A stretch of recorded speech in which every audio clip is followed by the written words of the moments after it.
வந்து இப்போ வைடா இப்போ எல்லா மக்களுக்கு என்ன ஆச்சு, காஷ்மீர் ரொம்ப ஃப்ரீ ஆயிடுச்சு, சினிமா ஷூட்டிங் நடந்து. ஏன் சார் இது மக்களுக்கு இருக்கலாங்க சார், மக்களுக்கு ஆனா மட்டும் இல்ல பாதுகாப்பு சார், கொடுக்கறவங்களுக்கு இருக்கணும்ல. இந்த அமரன் இடத்துல படம் தைரியமா போய் எடுத்தாங்க, இல்லைன்னா எடுத்திருக்கவே முடியாது. அப்படி ஒரு அச்ச உணர்வோட இருந்ததுன்னா அந்த படத்தை எடுத்திருக்க முடியாது. அவங்க போன ஸ்பாட் எல்லாமே ரொம்ப சென்சிட்டிவ் ஸ்பாட்ஸ்.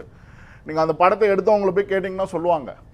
அதனால ரொம்ப சென்சிட்டிவ் ஸ்பாட்ஸ்லாம் அந்த படம் எடுக்கப்பட்டிருக்கு. ஆனால் அங்கெல்லாம் வந்து இன்சிடென்ட்டே நடக்கலை.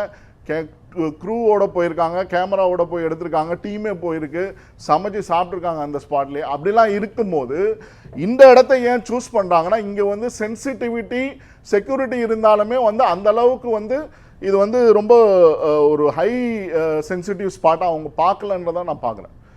லேப்சஸ் இப்படி தான் வரும். ஏன்னு கேட்டிங்கன்னா, நம்ம இவர் வாஜ்பாய் பீரியடில் பிரிஜேஷ் மிஸ்ரா வந்து NSA நேஷனல் செக்யூரிட்டி அட்வைசராக இருந்தார். அவர் பீரியட்லேயே என்ன பண்ணாங்கன்னா, centre for monitoring intelligence reports அப்படின்னு ஒரு டிபார்ட்மெண்ட்டு தனியாக ஃபங்க்ஷன் ஆச்சு.